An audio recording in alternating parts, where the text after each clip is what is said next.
You are now listening to the Here for the Truth podcast, hosted by Joel Rafidi and Yerasimos. All right, everybody.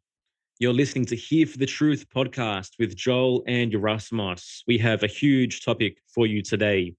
Human design and gene keys, something that's becoming more popular, something that's impacted and transformed our lives, and we'd like to bring you guys a bit more depth to that conversation. If you're brand new to this, we really encourage you, to head to one of the links in the show notes below, either human design or gene keys, and get to know your profile a bit, get to know your type, your profile, and it might give you a bit more context to this conversation. Stay with us. We do get to foundational principles after the first 5 or 10 minutes of this talk. It might be a little bit complex in the beginning for those that are completely green to these topics. Also, on top of that, Bella and Ashley, our two guests today, have been incredibly generous and have offered all our podcast listeners 55% off any of their courses where you can explore deeper each of the gates or keys related to your chart. We'll put that link below and the code as well. The code is TRUTH. Right before we bring Bella and Ashley on, applications for round 3 of Rise Above the Herd are now open. Our students are having incredible breakthroughs, and we're so excited to be able to offer this to our listeners. So you can head to riseabovetheherd.co now and find out everything you need to know. You can spend 8 weeks with us in a safe space and a container and really walk the path. Ultimately, this is about you embodying the deepest sense of individuality, developing authentic self-esteem, and really stepping into what it means to be a free individual who is capable of reason, of rationality, of making their own decisions, and of curating a life that's truly reflective of the values that that individual has for themselves. Without further ado, here is Bella and Ashley. All right, everybody, welcome to episode 80 of Here for the Truth podcast. Today we have two incredible human beings with us, Bella Krystal and Ashley Nichole. Bella weaves many paths into one, threading embodiment practices, tantra, and shamanism into everything she does. Gene keys and human design reveal the gifts and challenges encoded in our DNA and empower us to transmute shadow patterns into gold. We start living to the fullest, aligned with our genetic blueprint and soul, serving the whole through our creative expression. Bella's the co-founder of Unlock Your Design, an online academy where gene keys, human design, and astrology are taught as tools for self-awareness and empowerment. The mission of the academy is to guide people to embody their truth and sovereignty. And today with her, she has her business partner, Ashley Nichole, who also bridges the wisdom of gene keys and human design. Ashley believes that when you can find peace in being yourself, you stop comparing and competing with others. You're able to fully express your genius and show up healed, whole, and empowered. I love that. Thank you both so much for being here. This is obviously a huge topic. Human design and gene keys is something that's impacted our lives personally. And I mean, we're living in a time of such upheaval, chaos. There's more confusion than ever. People are looking for meaning, purpose, individuality. How I guess I'd like to start this one is, Bella, how can human design and gene keys really support an individual during these times? Me, it's about coming back to yourself. And some of us have explored that for a long time. And for some of us, we wake up between 30 and 40 and we realize that everything we've done in our lives was kind of based on expectations and conditioning. So whether you have already been on the path of self-discovery and had that kind of luck to go to walk your own path or not, I have seen that all the layers that come off, even with what I think is me, when I come back to what really felt right from the beginning, that is always confirmed. For me, human design and gene keys has very much been like a permission slip, because I thought, oh, this is what I want. But many times, because I'm a perfectionist, it was I could sample what seemed to be the way to go or the best thing to do. But when I really came back, I could feel that I didn't have to be like Ashley. Like a lot of people around me are 5-1s. And in human design, that is kind of the leader with that voice, the empowered voice. And it seems sometimes like they don't really care so much about what others think.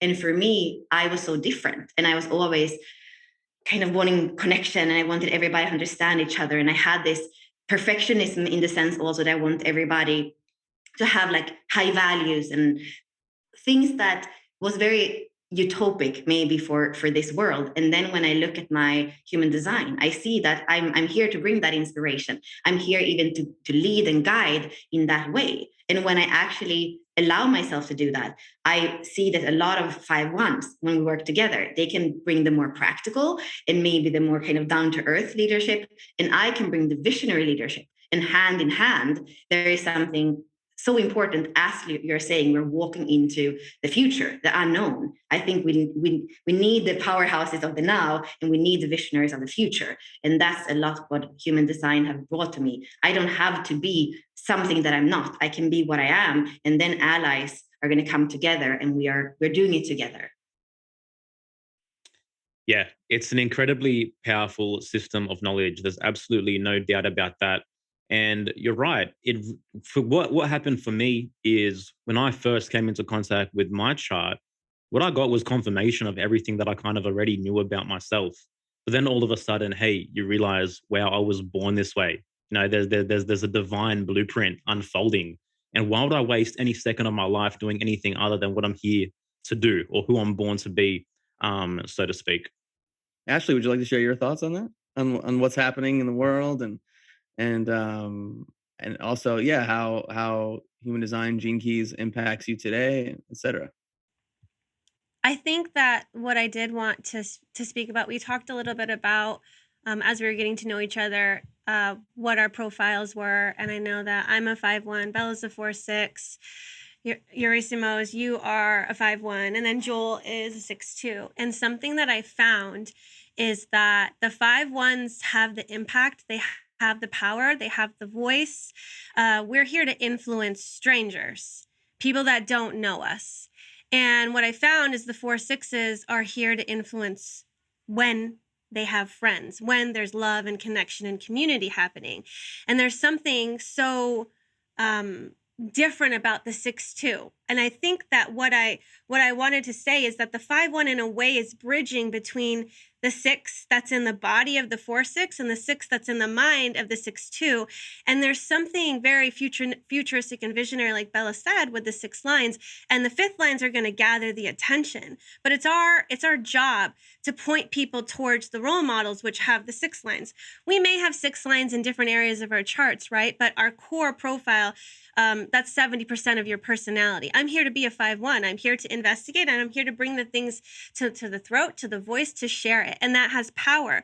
But what has more power is a shared vision and also a shared platform where you're bringing other people together. It's not just about a dictator at the top, which could have been what the 5th line was before. You know, the 5-1s that were at the top and they were dictators and they're just, I'm in charge and you're going to listen to me, and very threatening as well. But I think that as we're evolving, the profiles are evolving and we are coming into this elevated state of being. So we're needing to step up into the evolved profiles, the evolved way of being. And it comes from, you know, tapping into that 6-line reality, which we're getting close to being there collectively anyways. If you've heard of the prophecy of 2027, and we've been in, like, you know, the Kali Yugas, 400 years, we've been here creating community and society and structures and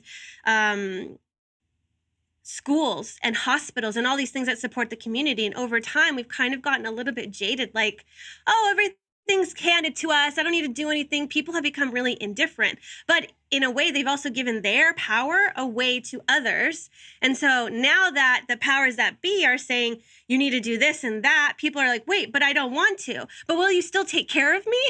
And what we're moving into is the cross of the sleeping phoenix, where it's about individual empowerment. And if you are not grounded and anchored in yourself and you know who you are, then guess what? You're going to be living in the victim state for a pretty long time. So things are changing, and the way we need to operate needs to change. And I think that's what I wanted to speak to, because we're moving towards that together. Yeah, I like how you said that 5-1s are dictatorial, because Yerasimos almost has the exact same design as Joseph Stalin.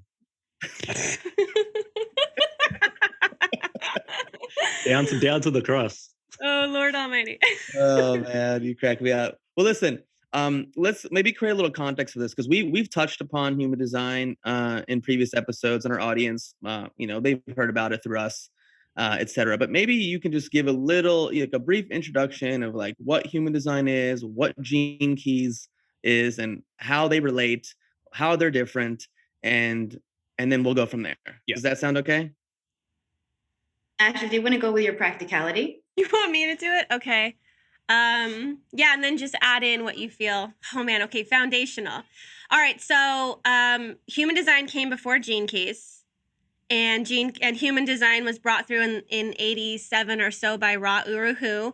He's a 5/1 as well. He heard a voice, and the voice gave him this system, basically. And the system is based on the Kabbalah, astrology, the I Ching. Basically, it's taking the moment of birth and seeing what gate is activated by the sun and the planets. And the thing that makes human design different than astrology is that it also takes 88 days before birth, and this is called your design side, which is all the red on the left side of your chart. You have the black side, which is the personality side, which you're like, oh yeah, I recognize that.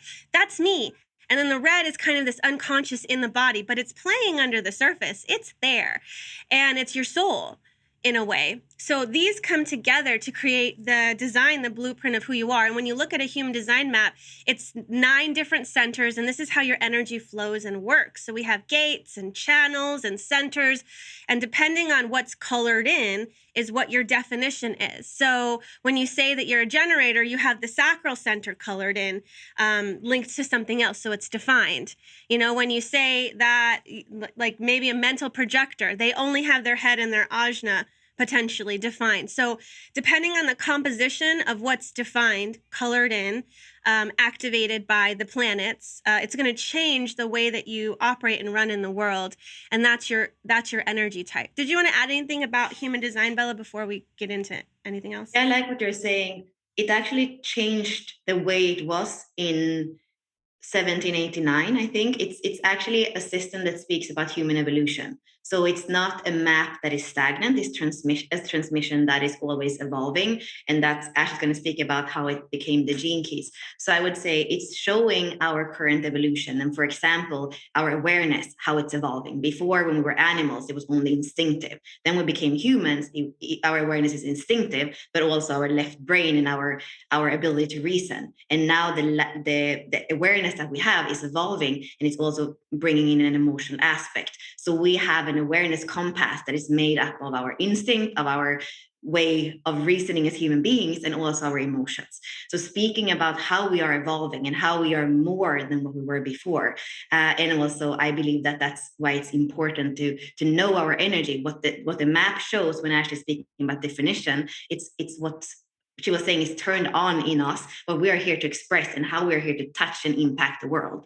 And wherever in the body graph where you have something white that isn't colored in, the energy direction is opposite. So you're taking in the world, you're taking in other people. You're like a filter, and you can become really wise about what that energy is. So all of us are going to have a combination in our chart of open and defined, or white and colored in. And there are some people, very few, that have everything white, and there are some people that have everything filled in. But most of us have some of each, and that is creating those energy types. And human design is kind of in one way simplifying, because it says there are 4 energy types, and this is how you move through the world. This is how you make decisions. This is how you live the right strategy and authority for you to be your true self in the world.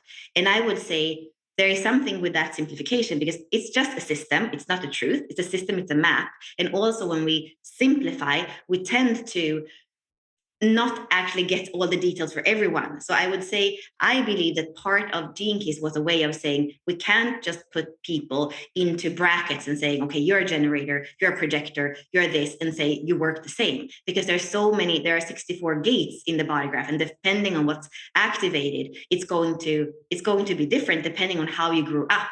And how you were conditioned, like I said in the beginning, is going to play out differently. So for me, what happened with the Gene Keys is that it went away from some of those simplification to something more universal. And actually, I would like you to kind of continue to speak about Gene Keys, but that would be my bridge over to that system, I guess. Do you two have any questions about human design before we move into Gene Keys to give the synopsis of that? No, I mean, Maybe people would need to know. everything you shared resonates with me, and I feel like when I talk about the foundations of human design, those are similar things. I find it interesting when I've worked with people or clients, or some people like have more definition than others. Some of the people that have less, like more open centers, are like, well, I want more defined centers. Like, what is something wrong? Is this bad? And so I think I'm just curious, like the whole when people have issues with their chart, how do you navigate that? You know, when people are like, "Oh, I don't like my chart." Where there's resistance, that's where the work is, because we're here to love ourselves. Like for a while, Ra was like, love yourself. It's just about loving yourself. Love who you are. And I know for me, I have an affinity for the open centers. I think that's why I had a reflector daughter. After I got into these systems, I got pregnant again unexpectedly, and then I was like, oh no, and I had a girl after having 3 boys, and she happened to be a reflector, so I was like, oh, a rarity here. I have a girl and she has all open centers, so that's awesome. But I love the potential of the open centers because it's a way to connect. It's a way to receive information from the other. It's that psychic energy that I'm like, oh my gosh, a way to connect and to feel somebody else. When they have their definition and you plug in, then you get to receive them. It's like, it just feels so amazing to connect with people in that way. When there's a lot of definition, there's not a lot of ways to connect. And so there's also a lot of fixedness, and they can't really empathize because they don't know what it's like to feel you. Because if you have all of your centers defined, you know who you are, and it's kind of like fixed in that way. So there's not a lot of way to relate. But when you have openness, it's a way to relate. And when you do composite charts, so when you stick 2 people's charts on top of each other, you can see what draws them together. What are the electromagnetics? What makes the sparks, and where do they want to link up and sync up to make definition, and where is the openness that they can explore together, which becomes this potential adventure for them to explore. So that's really cool aspect of human design as well. Yeah, that's awesome. I have a reflector daughter myself, and I'm married to a manifester. So finding out that information was life changing. Oh my gosh, I'm sure. Yeah. Yeah, no, you go. Yeah, go ahead. I was just going to say, it just allows us to, when we get to understand ourselves, understand others, we know how to love people. We know how we like to be loved. And when we understand, there's a lot more forgiveness that can happen when people are just being them. And you're like, why aren't you being like me? Well, they're not you, because this is about individuation, and we need to be different. And what does it mean to be fully expressed is to be you in your full authenticity, bring it to the world without the shame and the blame and the guilt that kind of fragment us. And then we're not really being ourselves in the world. We're just walking on eggshells around people, being like, do you love me? Do you accept me? What do I need to say or be to be liked, you know? Yeah, I love human design. I first came across it like 10 years ago, but I would say 8 years ago is when I first kind of like was going down that rabbit hole a bit. And what it's done for my partnership, my wife's a 3/5 projector, and just in terms of like navigating different individuals, and I also say this, like I love human design, well, and a lot of these other systems too, because it's like we live in this world where people are comparing themselves to others all the time, especially with social media. And it's like here we have tools, we have knowledge that allows us to like get out of that. Like fuck that shit. Love yourself harder. You know yourself on a deeper level, and be the most fucking awesome version of yourself, and then see what happens. So I think it's incredible.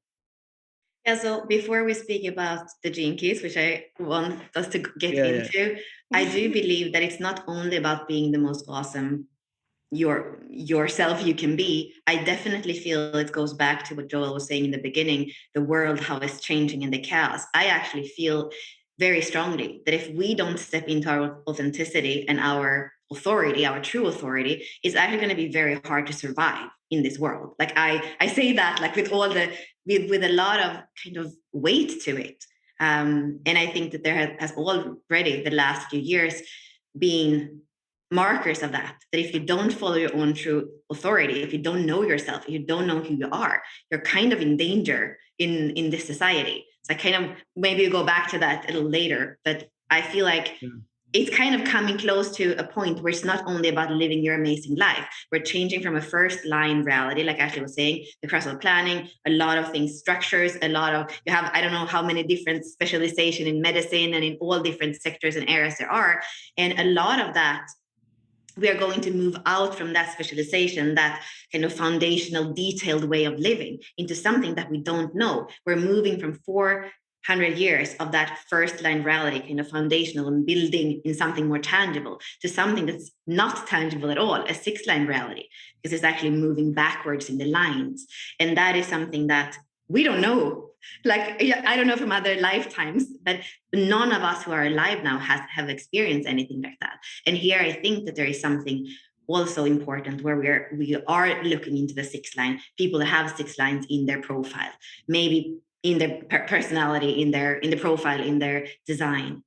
How are they already kind of in one way or another coding for what's coming? And Yep. I think it's important while we're here, can we just get like a brief one-liner on what each of the lines mean, just for whoever's listening? You do it, Bella. Yeah, so the first line is foundational.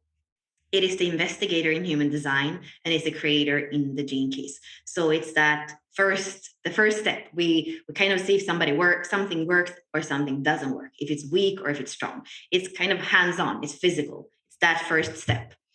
And in human design, we say that it lives in the basement. So it's kind of alone and it's focused on one thing. It likes to investigate that, to know that it's safe to build on. And then we have the second line that's very different from the first line. So the second line doesn't really care about the science of it or how many times it's been tried. The second line is much more living out of inspiration.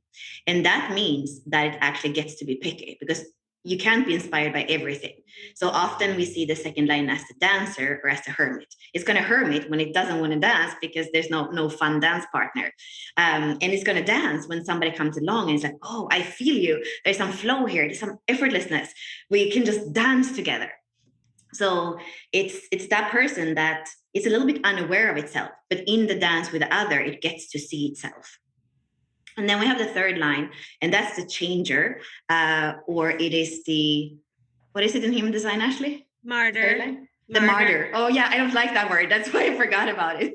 So that's if the second line is in the house, in the same thing as the first line is in the basement, the second line is inside the house, the windows are open, and when it's having that expression, other people see it, and that's why they are going to call it out and say, dance with me. So it's in the house. The third line is in the house too, going up the stairs within the first and the second floor. So it's that person that's going to be in movement, be in interaction. Other people are coming up or down the stairs. It might stumble. It's like, oh, this was not safe to be 100 people in the stairs. So it's going to figure out by that experimentation what works and what doesn't work. And when it knows what doesn't work, it can change the world, right? And it's the martyr in the sense that, you're going to see it roll down the whole stairs and come up and be completely like full of dust. And then but the cool thing with the third line is it's going to stand up and it's going to dust off whatever is on, and it's ready to start experimenting again. And all these first lines, the 1, 2, 3, they are kind of individual. So the first line is investigating for its own sake. The second line is dancing for its own sake. And the third line is experimenting for its own sake. They are personal lines. So they are doing it for them, you could say. And we could also speak about the chakra system. It's more about the lower chakras, the me chakras, the kind of doing it for you and for, in a way, your survival. You don't see anything else than that. And then we come up to the 3 top lines, the 4, the 5, and the 6.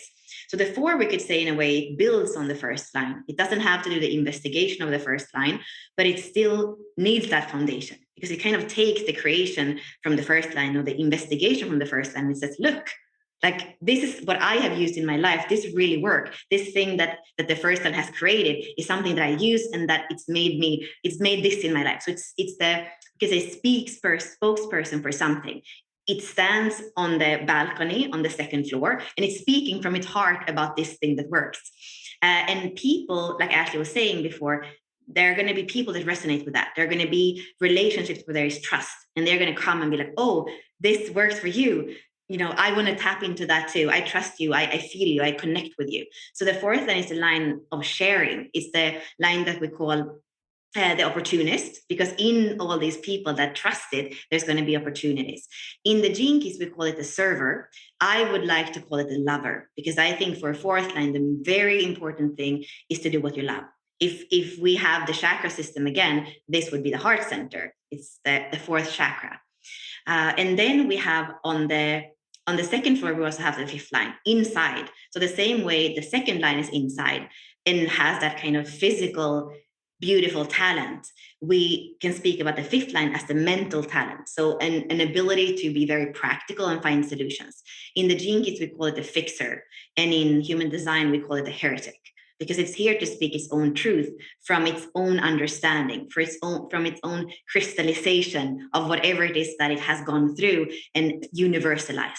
And often we don't see them because they're inside, so at their desk or something. Maybe we see them because they're publishing a book or a system or something. So it's very easy to project on them. The same way we project on the dancer, the second line, that they can dance. On the fifth line, we're going to project that they have the solutions. And then we make them responsible for that. And if they don't live up to our projection and our expectations, we want to cut their head off. So that's kind of we say that that's a very powerful line in that sense. And like we said before, a lot of leadership qualities are here for good and for bad. And then we have the sixth line that is up on the roof. And this is the visionary or the teacher in the gene keys, and it's a role model in human design. So here we have a line that kind of has had to go through all the other lines. It has a first part of the life where it looks very much like the third line, up and down the stairs, falling down, being tumbled right. And then around 30, it comes up from that stairs and says, I can't do this anymore. I'm not made for this. I'm not so robust.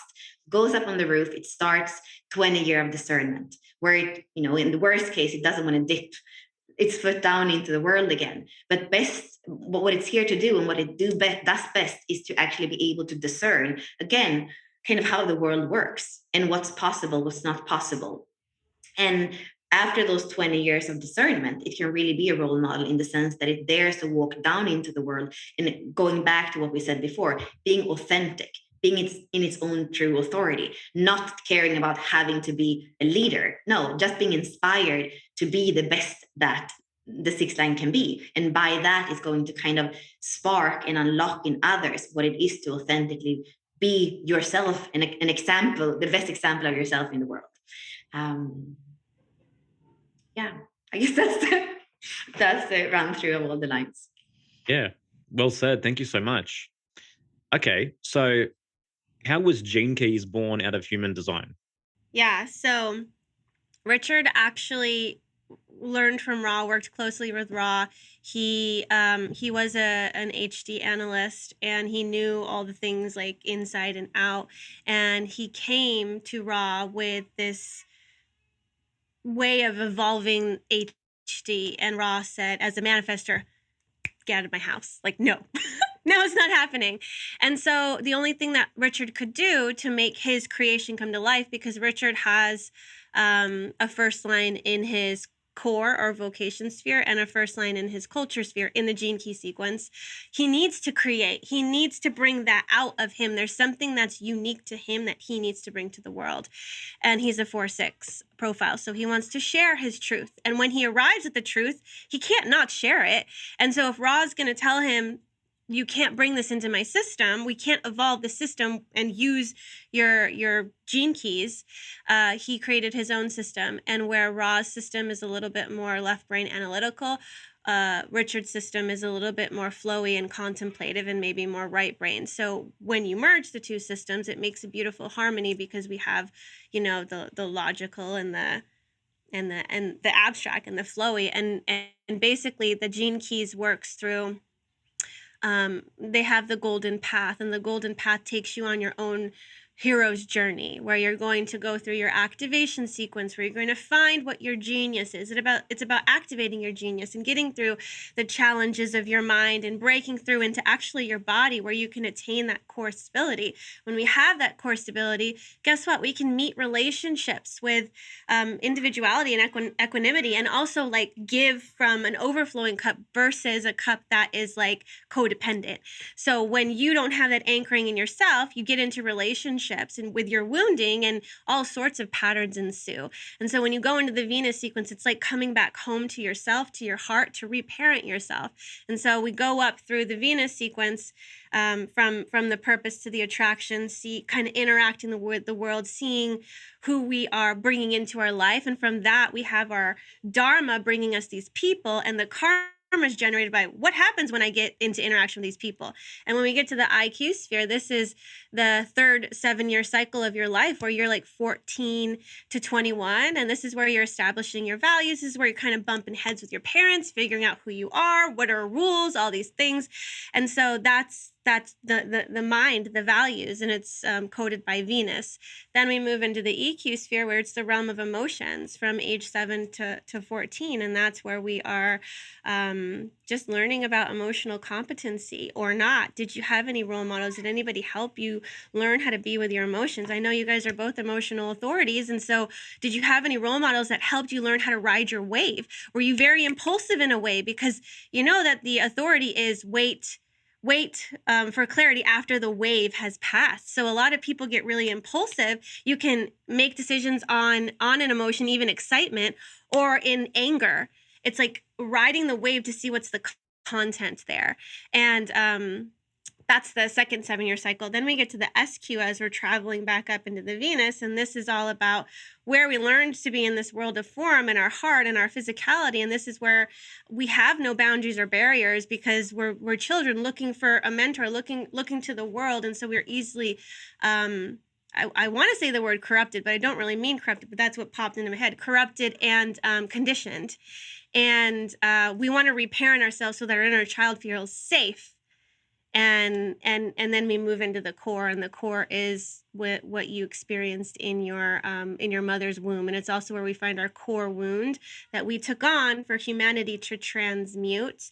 And it becomes our greatest gift to the world in a way, because we work with our wound and it becomes our vocation, and that fuels our whole Pearl sequence, which is all about prosperity and your legacy and your individual expression in the world. And when you do it from a place of altruism versus selfishness, it is a legacy that is creative versus destructive. So we take this whole hero's journey where we are going into the traumas of our childhood to reparent ourselves, to gain our core stability, so that we can meet the world in wholeness and give back in a way, make the world a better place.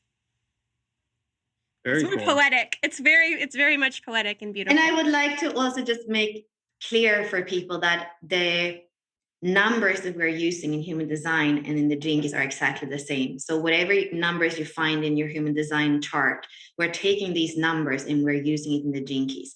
The current gene keys profile has 11 of those numbers. And these are the planets that are closer in our solar system, closest to the Earth. However, Richard works with all the planets, and he has already mapped the next 3 planets that are not in the current chart, but he did this more than 7 years ago, the 3 next ones. And I've heard him speak about at least 3 other sequences where he has the North Node and the South Node, where he has even some asteroids. So there is something with the gene key system where it's very much a living transmission. And a lot of it has already been seen by Richard, but because he has that first line in several different planets, like Ashley was saying, he kind of needs to take it his pace and make sure that it kind of, it's the right timing to release it to the world. Because sometimes for the first line, they kind of stay in the investigation stage for a long time, and they are a little bit kind of reluctant to give away the baby. So, but what I do know with the gene keys, and what I love with the gene keys, is that when you work with them, you kind of become part of that transmission. And there is, to a degree, there is openness for you to be a vessel for it. And I think that is why Ashley and I still are doing this after several years, because we feel like there is still this space and place for us to develop it and work with it our way. And I also feel that where we are at in our journey with Unlock Your Design and the basics that have been created is also to see that these are also languages more than they're tools and languages, and they can be synthesized with a lot of other work. So for example, Yerasimos, I know that you were doing through body intelligence. I know that that's Bob Cooley's work from the beginning. I have studied both with Christopher and just online, but done a lot of understood a lot of the people in LA that are working with Bob's work and what they are doing.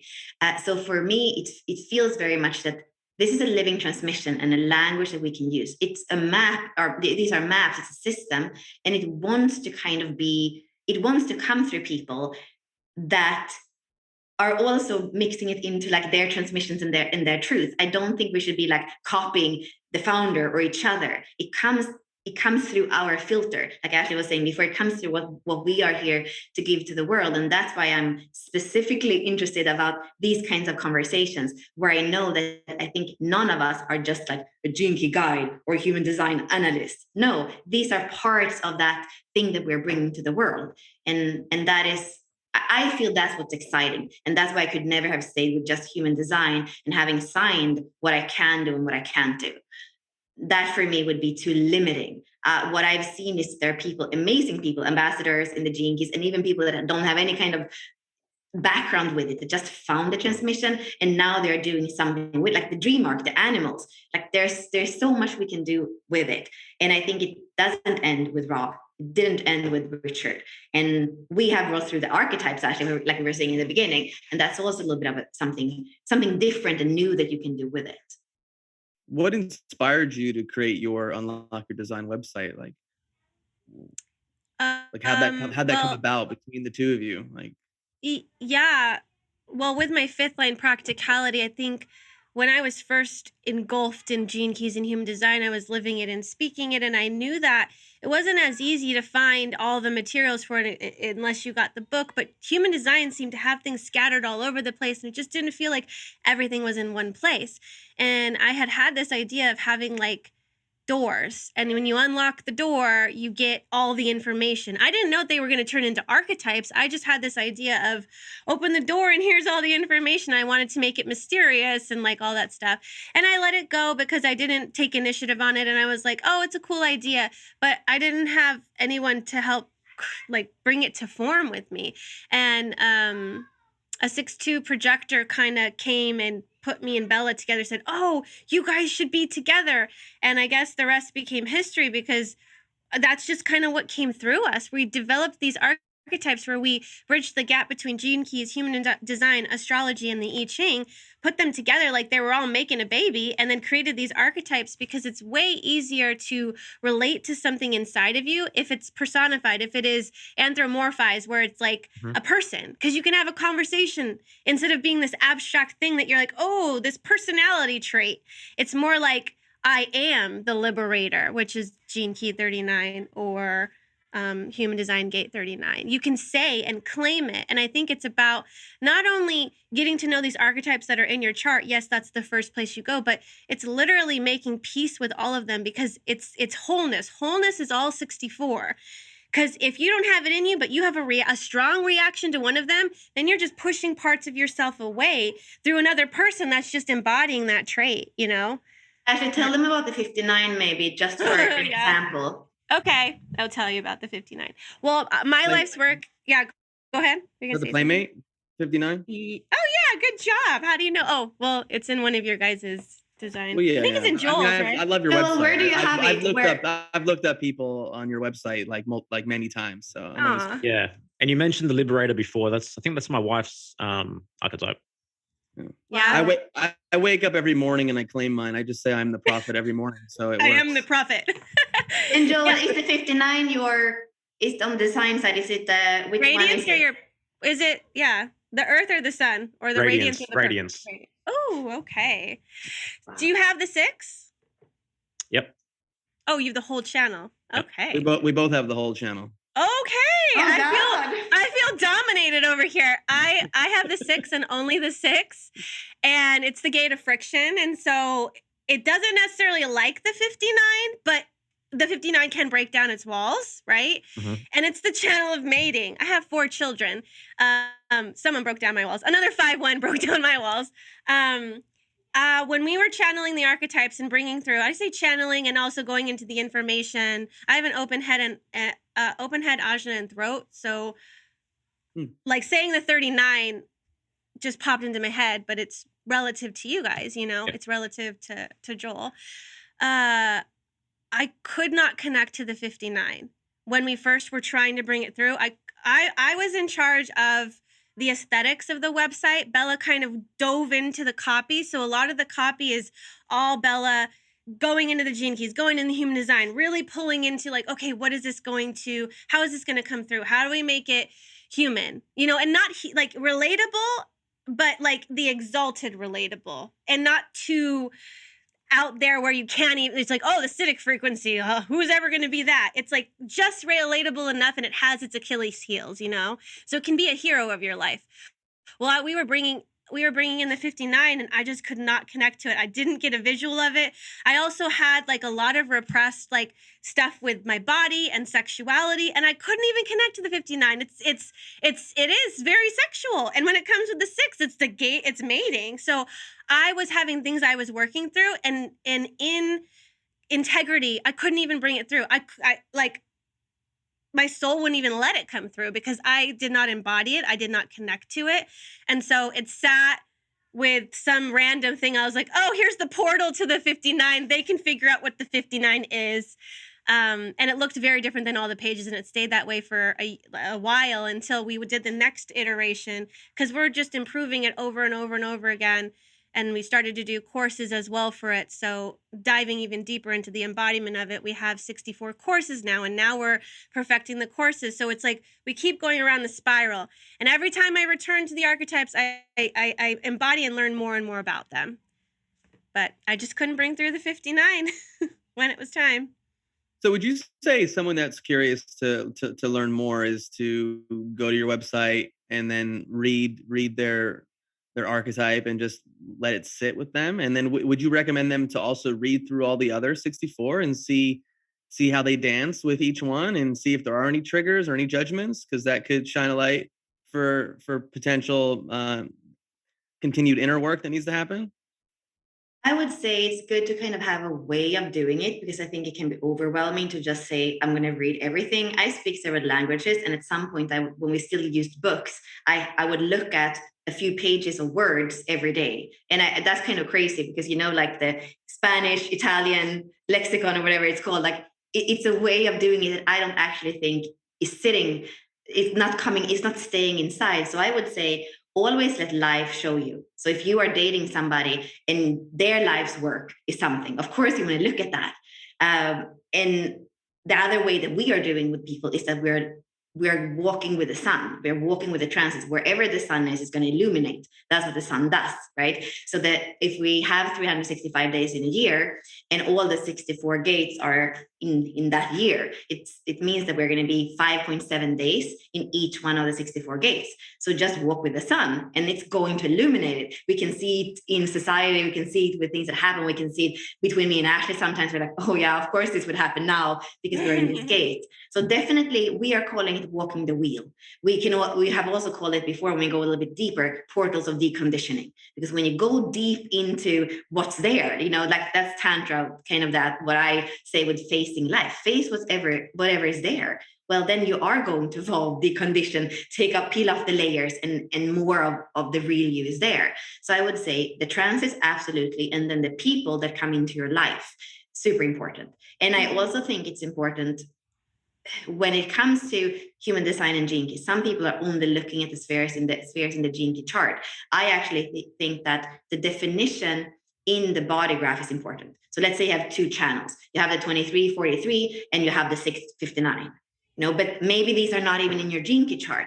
I believe that it's super important because these are themes, like Ashley was saying in the beginning there, that you're here to live out and impact the world with. You want to look at that archetype and be like, how am I impacting? And knowing the gene keys, something we didn't really explain, we explained more of the math. The gene keys is all about frequency. So it's either a contracted fear frequency, or it is an open, expansive kind of heart frequency or acceptance frequency.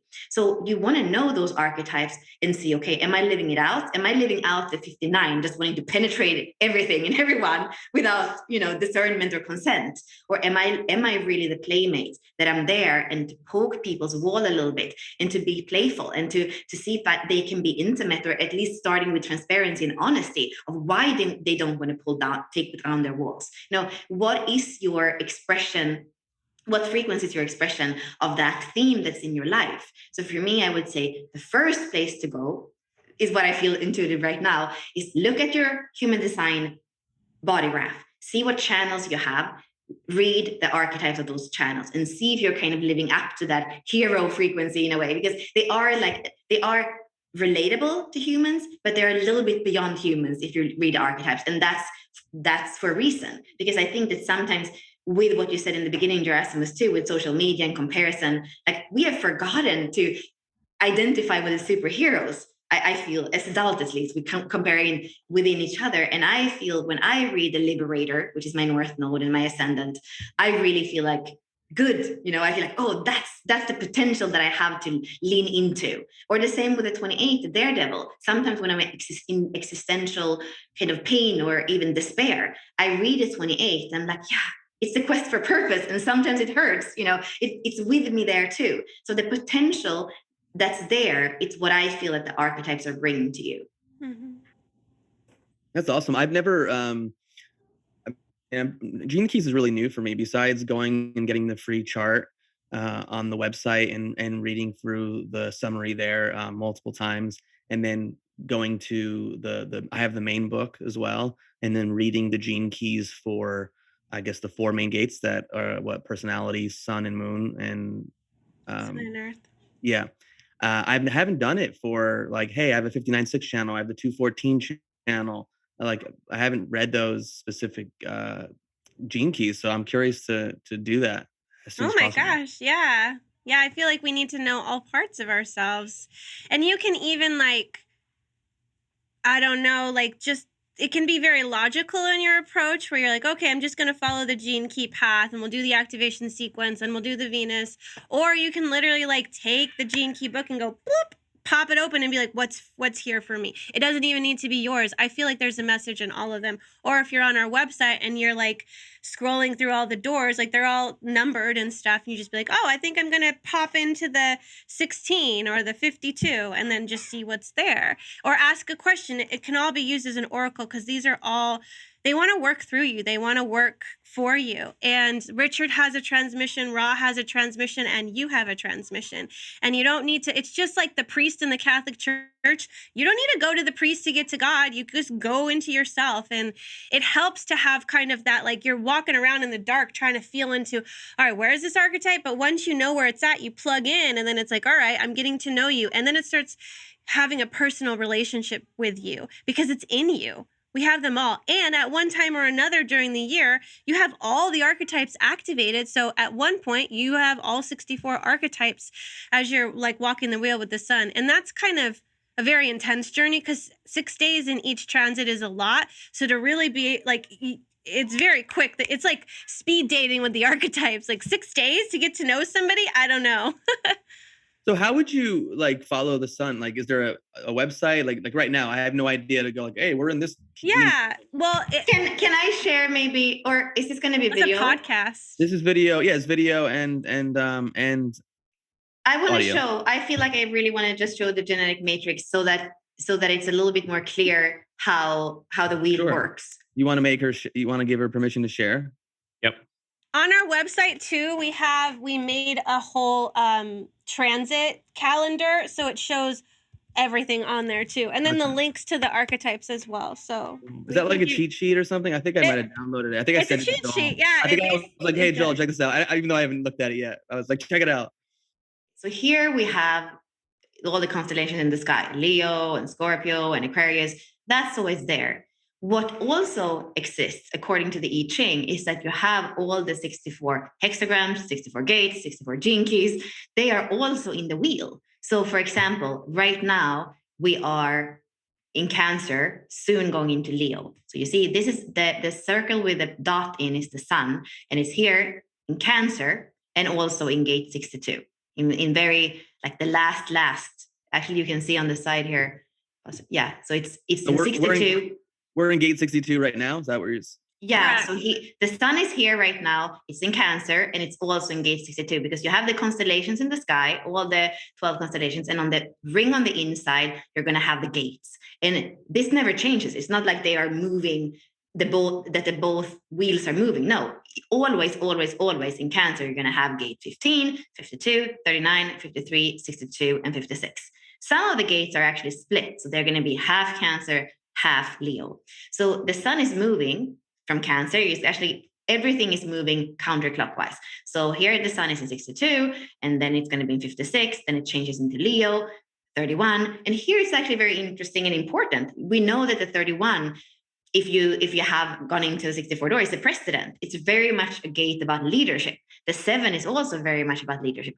So if you know anything about Leo, you're like, oh, that makes sense. It's that leadership energy in Leo. It likes to be on stage. The president has to stand and speak at the podium. So you're going to get another layer. You also get the layer of the element. It's fire. It's fixed fire. The president cannot just, tomorrow there is no fire. No, it's a precedent for at least 4 years. The fire has to continue.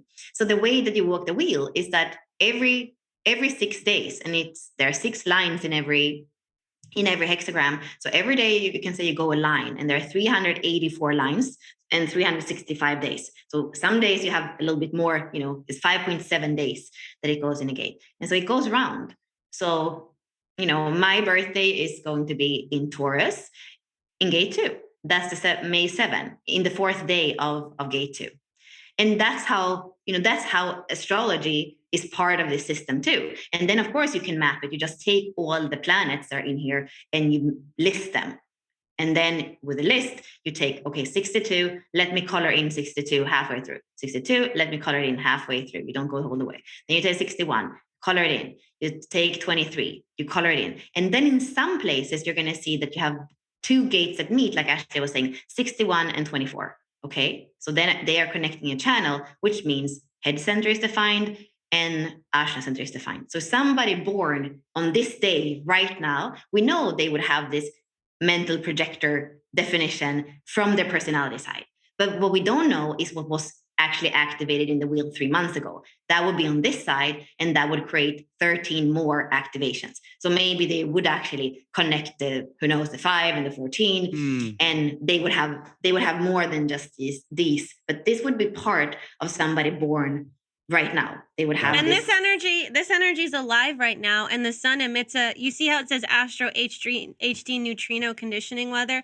The neutrino stream is a really, really tiny, neutrinos are tiny particles that carry mass, and the sun emits these particles, and they go and they travel through space, and they travel through us, and they travel through the planets, and so they're carrying this material. So this is what's activated. So all of us are experiencing this definition.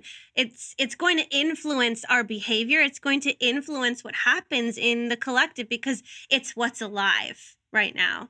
And then you are interacting in what's alive in the cosmic soup of the neutrino stream.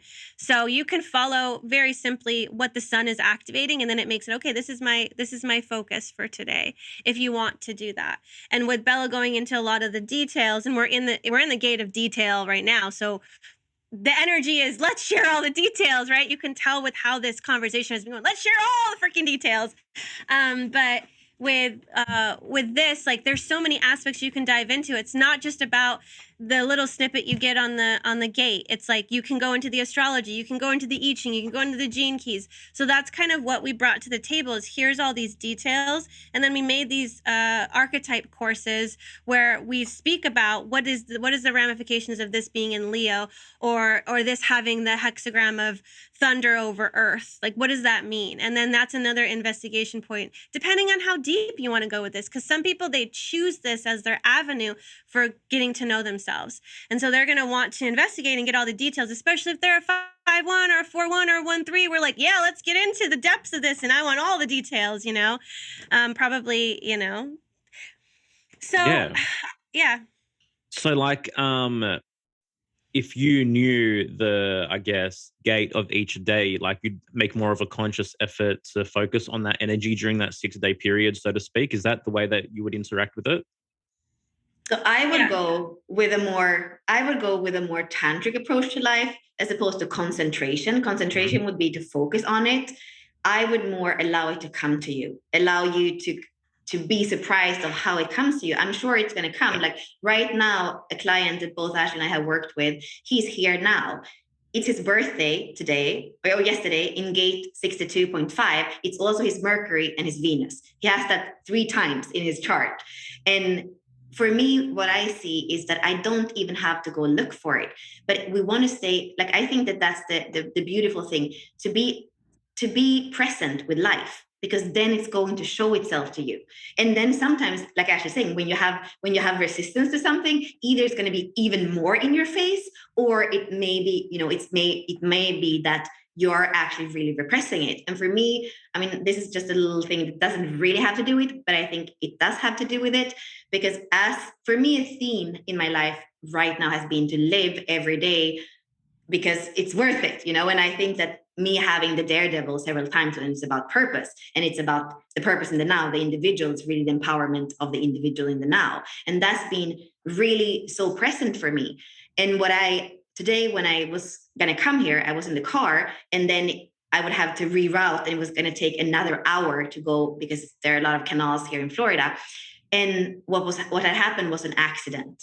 And so I walked for 40 minutes almost, walked the whole way, and all the cars were stopped. And I had to go barefoot because my feet. To be on this podcast, she got out of the car. To be on this podcast, it was 6:13, and I told Ashley, I'm in the car. I'm gonna have to walk. I took off my flip flop and I walked the whole way. In the very crossroads where you go into my building, there was a white fabric on the ground with blood on it, and there were 1 red car and 1 white car. And that's the crossroads where I walk every day.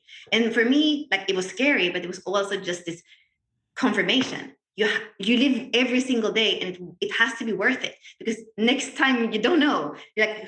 And for me, that's what I say about like I can see how the themes of my life and my presence and awareness in the moment is giving me everything that I need. And that's the way I feel like Ashley is saying too with the gene keys. It goes from that approach of concentration. I have to learn these gates. I have to understand the system. I want to work with my clients with the system, until actually facing life, meeting life in every moment, and be surprised and be in awe and be fascinated of how, in a way, we are passengers. The whole transmission of human design can boil down to the thing that we are passengers of this body. In this body lives the soul. And when the mind can get let go and actually come down into the form, that's when we can be happy passengers of what this mystery is, with this game, this matrix, whatever you want to call it. And that's also when the heart can come online again. Because when the head gets to go first, it's really the heart that doesn't really go first. And here with Yerasimos, I just want to say,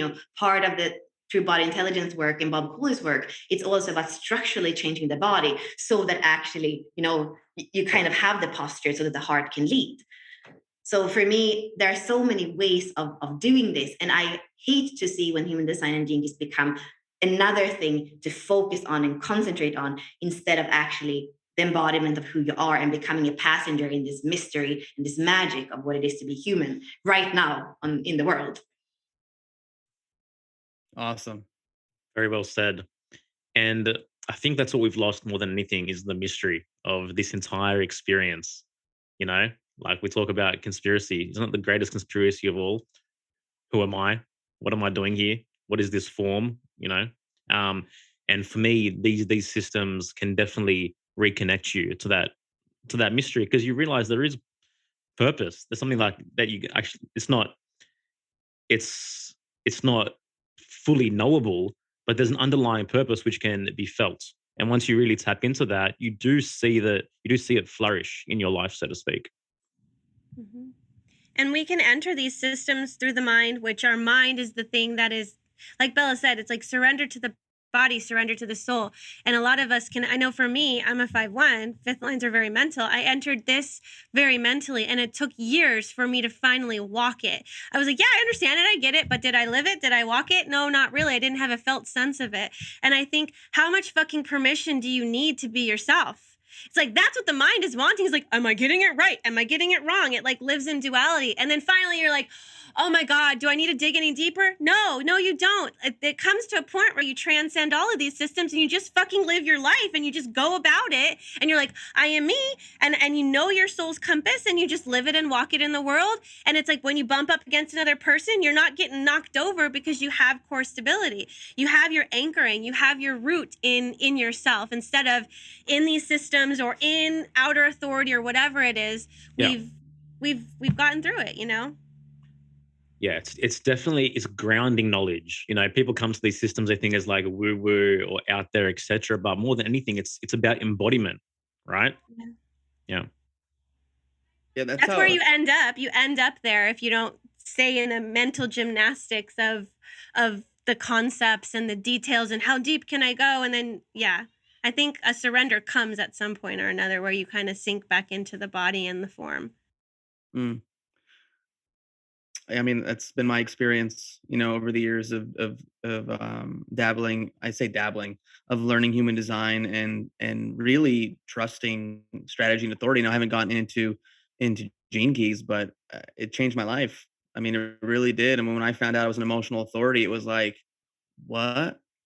Okay, cool. Like those moments where I was like, life is falling apart. Like, I don't know what to do right now. It's just like when I would have those moments, I'm like, that's cool. Like tomorrow I'll probably feel different and I don't need to make a decision right now. And I could just trust that and just allow myself to just ride the waves, like to imagine myself like, yeah, I'm like a surfer. Surfers, for sure. Changed everything. And like, I don't get so, what? Before you recognize that, you assume everyone's having the same experience. You assume everyone's going through the same motions of decision making, but it's obviously not the case, you know? Yeah. I wanted to do and try a lot harder. And then when I realized even waiting to respond, like I just did a lot less. And all of a sudden I just get an email, I get a phone call, like, hey, do you want to do this thing? Do you want to jump on this podcast? Do you want to? And I'm just like, all right. And then I just go, you know, let me just wait it out a little bit. Like, I feel like it's a yes right now, but I know that I need to wait it out. And then like the next day or 2 days later, I'm like, fuck yeah, let's do this. You know, that's something we kind of have ways of speaking to people. We have learned so that they understand it. So with emotional authorities, often it's like you get to be a diva. You don't have to give a response right away. You know, or if you have an open ego, you don't have to promise anything. You just can say, this is my intention. Or, you know, third lines, they're kind of weird animals. That's something that we all often say, like they don't live by an agenda. They kind of throw consistency out of the window and they're happier. So I feel like it's also something about when like Ashley's saying, you have a felt sense of the system, the way that you can have a conversation with somebody actually can have them come back to themselves faster than if they would read all the books and would do all the things, you know. So there are, not that there are shortcuts, but I feel that there are ways when you live with the systems, and you can use also sometimes. I believe that it's easier with some people to kind of go into the Gene Keys and say, this is your hero's journey. And part of what Ashley was saying before, like I weave them through that. Maybe they had a really, really hard childhood. And I have to go right into that period between 0 and 7 years old, when all of your cell imprints are still there. Like you can think what you want, or you can try to feel something else, but everything is there in the cell memories. So then that's the way to go. So for me, I feel like that's what we have. That's the magic also of Unlock Your Design. We have a method of weaving, but there is also a lot of intuition of saying, okay, you know, we don't know before we have a session with somebody, or even a first time reading, or even a recorded reading. There's just something that goes through the vessel of who we are. And also, I believe our openness, open-headed Ashna, open emotional, like a lot of the things that are going through other people's heads or their emotions, it's part of what's going to be brought through, because that is what often is taking too much energy or creating too much turmoil for them to really even feel who they are. I know with nothing in my emotional center, you know, I'm an only child to 2 parents that are both emotional. Like my whole life, I've been like kind of, you know, on the roller coaster of somebody else's wave. trying to fix the wave as the fourth line as well, wanting everybody to be friends. And then the not self of that emotional center, avoiding the conflict, trying to mediate between my Swedish mom and my Spanish dad. Like, it was exhausting. And still today, I can find myself in those situations where I'm that kind of diplomat or mediator, when actually, there is something more beautiful when I use that ability to feel into the emotional world that's there for somebody, and I can kind of bring it through in wisdom, instead of like in my own avoidance of trying to like avoid to feel that bad or amplify that so much in myself. Mm. So, I mean, it's a way of getting to know your unconscious as well, so to speak, right? Because, I mean, particularly you mentioned there's in Gene Keys, there's certain spheres that highlight different age periods. If someone experienced traumas or triggers that occurred in that period, this information can kind of bring about a remembrance of what that was, or what needs to be brought to the light. Absolutely. Definitely. And we're working towards, like, you don't even necessarily have to go back in childhood, as long as you're conscious and aware that life is bringing you exactly what you need in the now, and you're arriving at completion sometime, some way. When you have that conscious awareness of when the trauma happened, it repeats itself. If you had something in the SQ in the second year of the SQ, it's going to repeat in the second year of the EQ, and the second year of the IQ. It's going to have the same flavor. And our cells turn over after 7 years, and Ross says it takes 7 years to live out your experiment, because that's how long it takes you to kind of like get on this new program. Your cells need to have that programmed into their DNA. And I think that if we just live life every day, we're going to arrive with more maturity, more evolution every day, and we're going to reach completion. That's what the hero's journey is. There's always a resolution. There's always a retribution. There's always something that makes us feel good about, oh, yes. And if we don't, guess what? We're going to die. We're going to look back and be like, oh, wow, I could have done that differently, but I didn't know. So I think that's the drama that we live in. It's like, play your character well.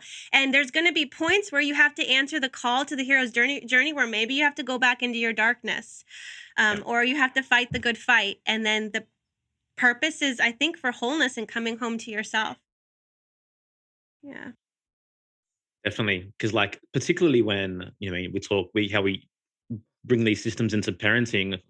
Obviously, 99% of it, not 99% of us weren't raised with parents that were aware of human design or gene keys, and so we were conditioned to be raised, in antipathy to our type, so to speak. Particularly like generators being raised as manifestors and living their whole lives in this frustration and this angst and wondering, why is this the case? Can you talk a little bit about, Ashley, how it's influenced your parenting? Oh, man. In the beginning, when I got these systems, I made like this super thick binder of everyone in my family and like all the details of it.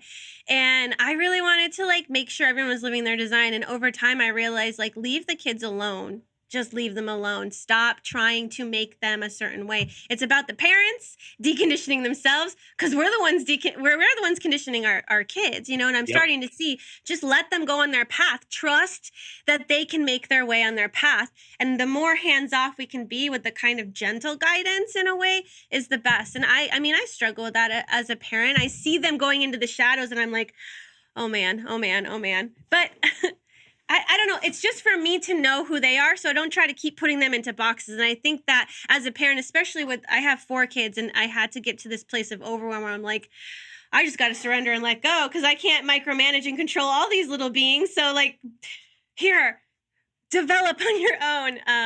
No, but it is important for us to know ourselves so that we are not in our detriments and in our shadows around our kids, because we're conditioning, and that we're in a way teaching them how it is to be in a certain expression. Like, say we share something, and I don't have the 21, but say I have the 21 as control, authority, and valor and gene keys, and maybe the kid has it too, but they're learning from a super hyper controlling mom and parent what it is to be in the state of control, but not to be in the higher expression.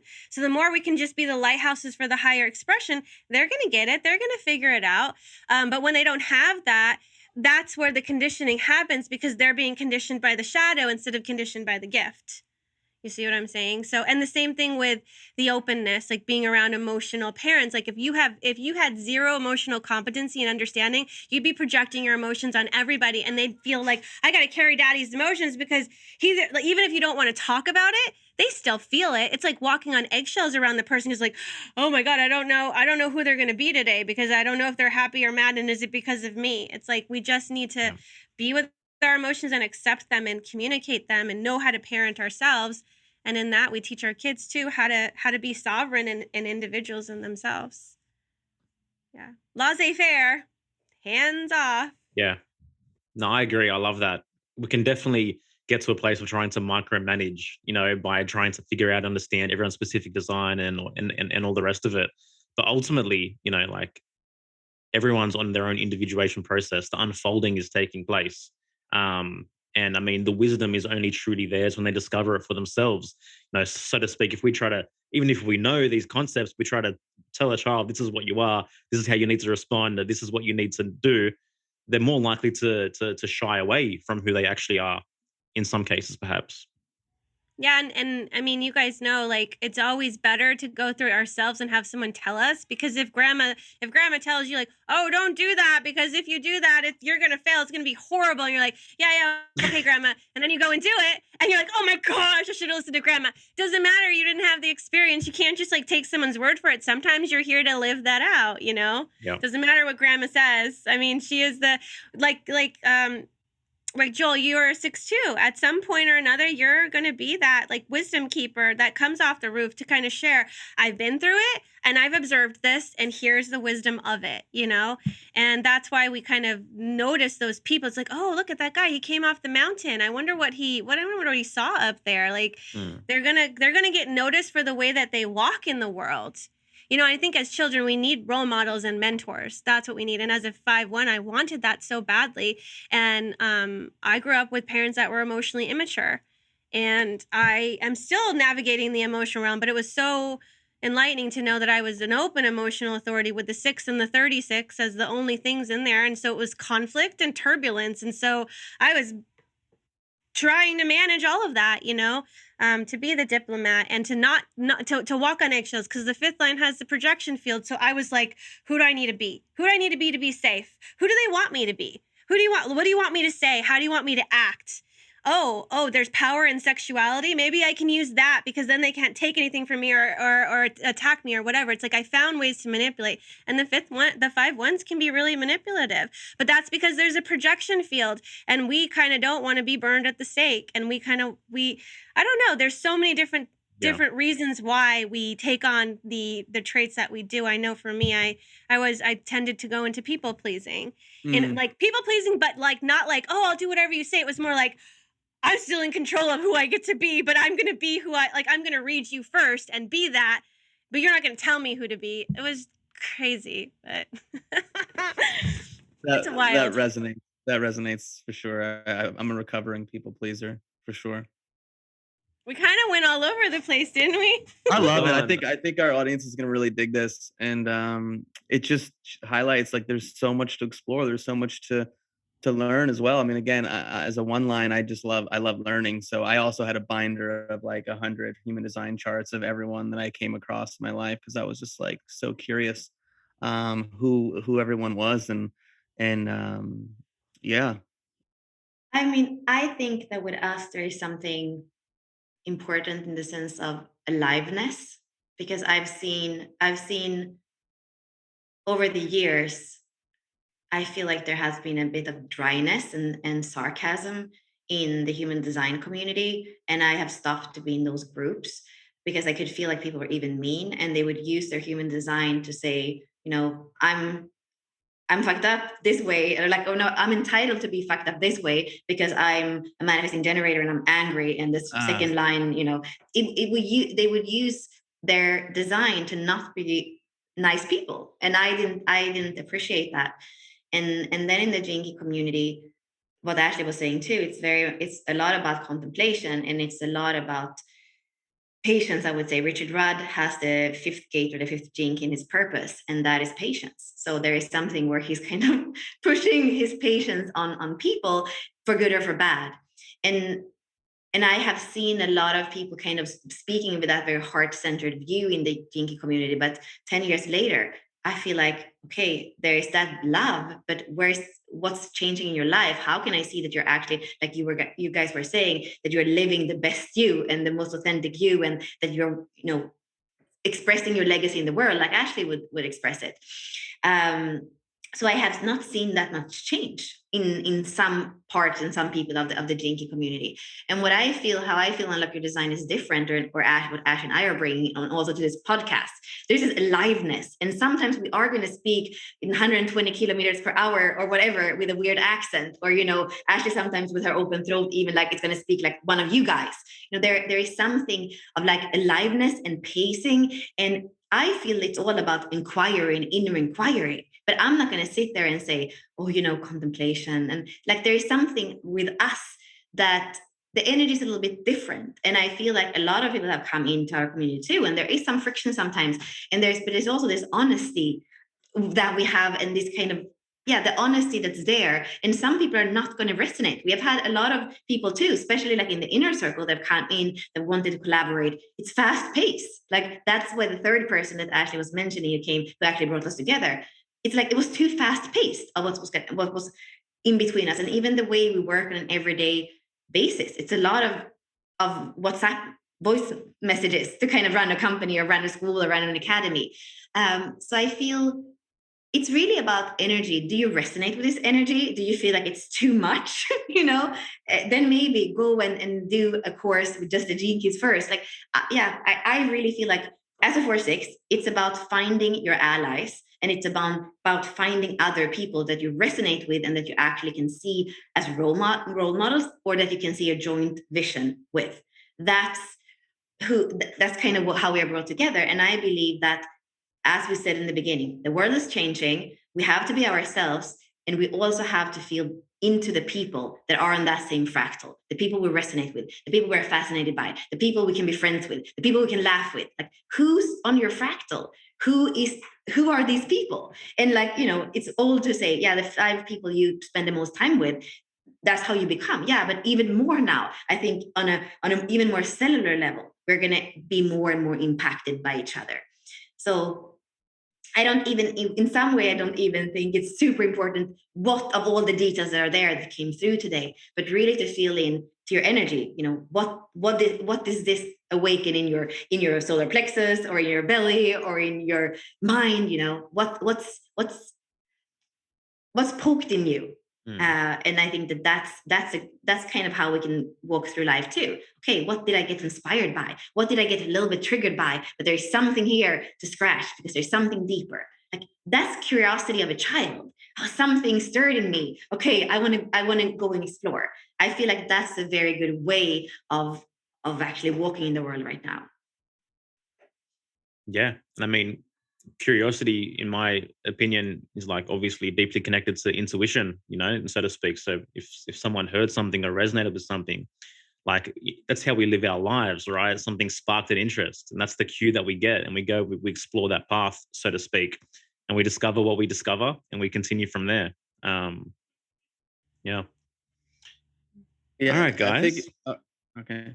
No, go. So we can keep going. No, I was just going to say, when you talk about finding the people that you align with and how it comes about, and even, I've said this before, but Joel and I, and how we connected, he's a brother. I mean, I've known him for 15 months now, and he's a brother, and we get to create what we're creating with the podcast and with our group coaching program and everything else. And in the last few years too, I've met some of the most incredible people. Some of my closest friends I've met in the last 2 years. And back to what, I don't know who was saying it in the beginning. I think it might have been you, Ashley. But I just lost my train of thought. The train left without you? Yeah, I just lost my train of thought. Oh well. Maybe it'll come to me another time. It's okay. That happens all the time. It'll come back when it needs to. And we'll be done with the podcast, and you'll be like, oh, that's what it's for you. It's not for anyone else. That's probably what it is. Like, nope, that's for you. Let it come when it comes organically. At the beginning, you mentioned a shift taking place in 2027. Can you guys talk briefly about what that is? Oh my. Yeah, actually, let me give you a visual representation of it. And that goes back as well to when I was saying we go from a first line reality to sixth line reality. That is the shift in terms of the theme or the flavor of what life, the program, the matrix is going to be like. And now Ashley's kind of showing us, even with a visual Let's channel this energy now. I love it. This is half of your cross, Joel, like the 55 and the 59. Never mind. That's in the body. So that's a second line for you.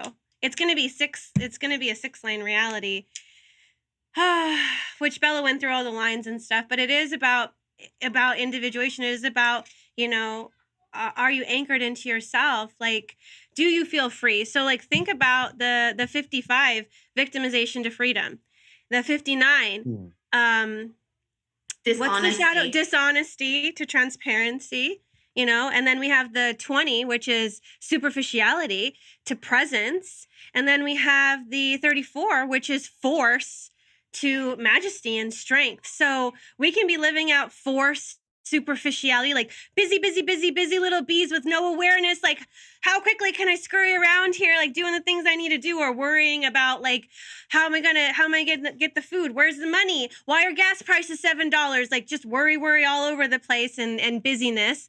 With the 55 of victimization and the 59 of dishonesty. Yeah, I keep not saying that. Oh, the 59 is just wanting to poke me again right now. But in the higher expression, there's this freedom, and I feel like truth and freedom go hand in hand. And when you know the truth of your soul, you can finally feel free and live that freedom in the world. And when you rise above these power dynamics, we're not perpetuating the victim, persecutor, savior triangle. We've risen above it. And we are empowered in ourselves, and we're not needing to throw the ball back and forth in this low frequency dance. We actually get to come together in wholeness. The freedom is sovereignty and individuation, where it's like, I see you, you see me. We can be ourselves, and I don't need to force you to conform, because when we have all the masses, homogenization is what keeps the powers that be in power, because it's like, how can we make them sheep to make them do what we want, versus all these individuals walking around with their own trajectory, their own path, their own truth. That's why homogenization happened with the Industrial Revolution. How can we get people into the factories to make the things that we need? Oh yeah, let's like indoctrinate them and like homogenize them and manipulate them. And I mean, MK Ultra and all these things that are like behind the scenes. Who knows what the hell they're doing with the media and the whatever they're throwing at us. It's just, you can't be touched when you come from this place of sovereignty and freedom in yourself. Even if you're in a jail, you can still have that sense of peace and freedom. It doesn't matter. That can't be taken from you. And that's what makes the victim, is when you feel something can be taken from you. So it's really about getting busy, getting to know yourself, versus getting busy surviving. Are you busy striving? Or are you busy thriving? Yeah, and just adding to that, Shawshank. The structure. Yeah, get busy living or get busy dying. Oh, I love that movie. Oh my God, it's one of my favorite. Real quickly, before I forget it, I remembered what it was that I wanted to say. Put it on the table. Yeah, and it was that I think you had said earlier about people that have been early in the episode, people who are struggling, or people that know themselves. I find the people that are what you were just saying now, the people who are know themselves, that are connected to their soul, connected to who they are, have been thriving these last few years. Like, and those are the people that I've been wanting to connect with, and my wife and I've been building community here in Topanga, and it's just like, with everything happening, it's like people are thriving amidst the chaos because they're living from their hearts. They're living from a place of deep self-knowledge, not living from a place of fear, and it's beautiful to witness. Yes, that is kind of the main thing. You're not going to be able to rely on outside structures anymore. Yep. And by coming into our own individuality and creating a new interdependence, not a dependence upon structure or something that we think we're entitled to. No, it's the sixth line is really what Ashley was saying. When you have lived through a lot of experiences, what did you learn? And how can you walk now as the best example of yourself, having that wisdom of what life gave you so far? So relying on your inside ability, your inside strength, and creating an interdependence with people. And when I hear you speak, Yerasimos, with that kind of creating new communities and with people that are on your fractal, I feel like that's the way of doing it. That's going to be our, in a way, not really safety net, but that's going to be what allows us to thrive, because we're one organism, it's one earth. So of course it's not that we're disconnected. Individuality doesn't mean disconnection. Individuality means that we are connecting in a way that is a win-win, that's beneficial for everybody, not that we're taking from some and giving to others. No. Yeah, definitely. I mean, we see it manifesting externally all around us. People are realizing more and more that we can't rely on these systems and these structures that are built around us for truth, for freedom, for individuality. And so people are being forced to reclaim their power. They're being forced to discover themselves. They're being forced to walk authentic paths, to break down the systems, come back to the most local, foundational level, and rebuild relationships based on true sovereignty, as opposed to victimization, guilt, resentment, obligation. I mean, to me, just based on what I hear and what I see, it's pretty obvious. All right. Do we have any final words from either of you before we wrap this one up? Actually, your open throat, what's the conclusion that's more like manifesting your open throat? I don't know what it just goes back to is just knowing yourself and mastering yourself, and it's sharing that with the world. It's not enough to just be in your bubble and I'm me. What's your legacy? Once you know who you are, you know where you're going, what are you leaving on this earth? So when you die, it stays, whether it be what you're teaching the children or what you're actually creating, or if these podcast episodes live forever after you die, like what's here that you've left that makes the world better, than it was. Beautifully said. Thank you both so much for your time. Thank you for your work. I mean, the archetypes are extremely potent. I, in fact, discovered them before I even knew that you guys were connected. I found my way to your website and discovered the Powerhouse and Gene Key 14. And there was some recommendations, or I can't remember whether it was what are 3 things that you feel like you've done right in your life, was one of the things that were recommended as a kind of mantra or an exercise to support that archetypes. There's great exercises connected to them as well, which I found deeply beneficial. Thank you so much for this conversation. Thanks to everyone for listening. We hope you enjoyed it, and we'll see you next time. Real quickly though, can you all just kind of share like anything you want to share about any like courses, how to best find you? I mean, we'll have all your links below, but just share it with our listeners.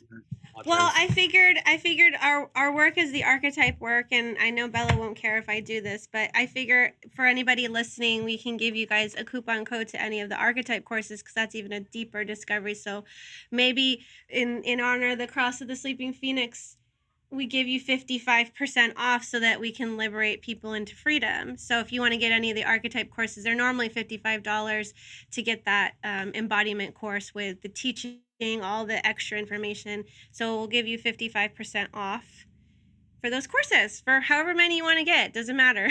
We're generous in a way. We just want people to know themselves. So and we'll give you that link. It's academy.unlockyourdesign.com, or you can just go to unlockyourdesign.com and look at the archetypes. We have the free resources. There's a lot of information in there, and then the paid courses, there's a lot of exercise, there's the teaching, it just goes into the depth of everything. So if you want more, we got everything in one place there with an expanded explanation of it and exercises. Amazing. Thank you so much. And how can people take advantage of the offer that you've just made?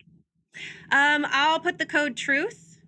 That's what you'll type in, since that's your guys' podcast. So TRUTH will be the code, and with TRUTH you get freedom. So 55% off. I love it. Very generous. Thank you so much. Thank you so much. So it's so nice to share some time with both of you. Really appreciated everything you had to say, and excited to just keep moving forward through this life. Yeah. Thank you. All right, everyone. Take care. Smoking mirrors, I'm seeing through the illusion. Waking up in a time, they think you're in a delusion. Somebody set the alarms, cause they be too busy snoozing. I'm in a DeLorean. Fast forward in evolution to a place where we can share our confusions. 450 BC, I'm sharing tea with confusion.